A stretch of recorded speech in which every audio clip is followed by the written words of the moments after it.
accusing the Iran for everything, I think that is not necessary and also is not beneficial for the both countries. I think that when we say that Al-Qaeda has relation with Iran is completely a joke. We do not forget, and everybody do not forget, that bin Laden is a Saudi citizen and has a strong political and economic relations with inside of the Saudi. I think that everybody does not forget that from the 19 people that committed the 11th of September, 15 people of that 19 was the Saudi citizens. So it seems that, and also now in this room, I think that many people also knows that which country or which countries has supported the Daesh for many years.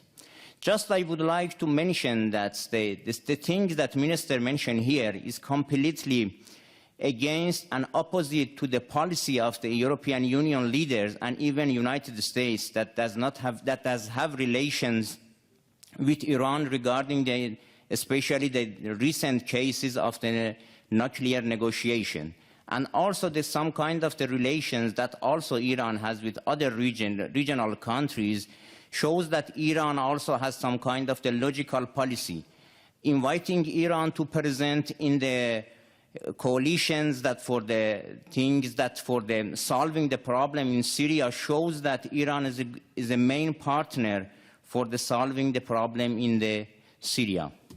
That's all. Now on the third issue, the Honorable Consul General from Iran, I didn't say anything that was not based in fact.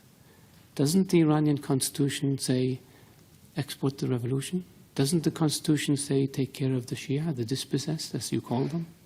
Didn't Iran create Hezbollah? Didn't Iran attack more than a dozen embassies inside Iran in violation of all international laws? We didn't attack them. Iran did. Didn't Iran manage, plan, and execute the 1996 attack in Khobar Towers against the American Marines? Yes, they did. The control officer was Brigadier General Sharifi. You're a military attaché in Bahrain. The bomb maker was Hezbollah. The explosives came from the Bekaa Valley. The top 3 leaders of the plot escaped and have been living in Iran ever since. Isn't that sheltering terrorists? One of them we captured last year in Lebanon with an Iranian passport, not a Saudi passport, even though he's a Saudi citizen. Isn't that aiding and abetting terrorists? We didn't make this up. When the explosions in Riyadh happened in 2003, Saif al-Adl was in Iran along with Saad bin Laden, the chief propaganda person for Al-Qaeda, and 4 or 5 other people, senior leaders. Iran harbored them and protected them.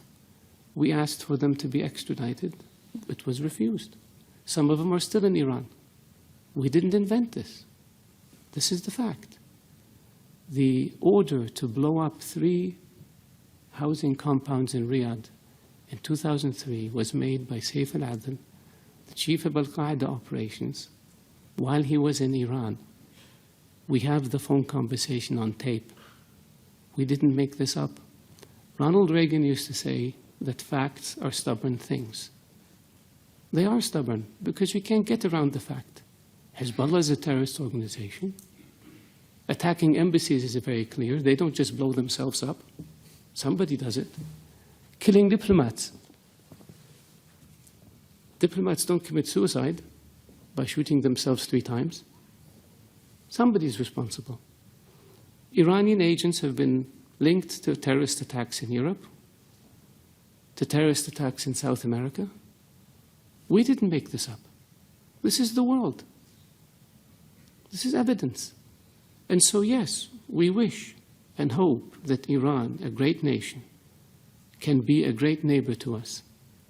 But it takes 2 to tango. It takes willingness to give up this expansionist,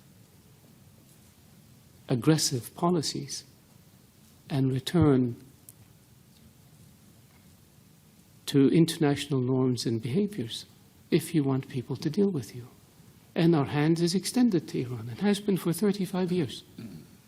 But what we get in return are diplomats killed, embassies blown up, terrorists. We have Iranian agents captured in Saudi Arabia for plotting terrorist attacks.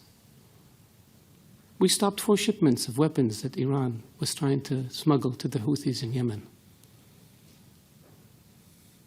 We have explosives that Iran tried to smuggle into Saudi Arabia, Bahrain, Kuwait. This is not fiction. And this is not child's play. This is aggressive behavior. This is unacceptable behavior. This is behavior that violates all norms of international behavior and international law. That's why Iran is designated as a state sponsor of terrorism, and that's why Iran is sanctioned for its support of terrorism, not by us, by the international community. So could it be that the whole world is wrong and Iran is right? Could it be that maybe international law that says peaceful relations and non-interference in the affairs of others is wrong, and Iran's approach of aggressively pursuing your objective, irrespective of how you do it, is correct? I don't think so.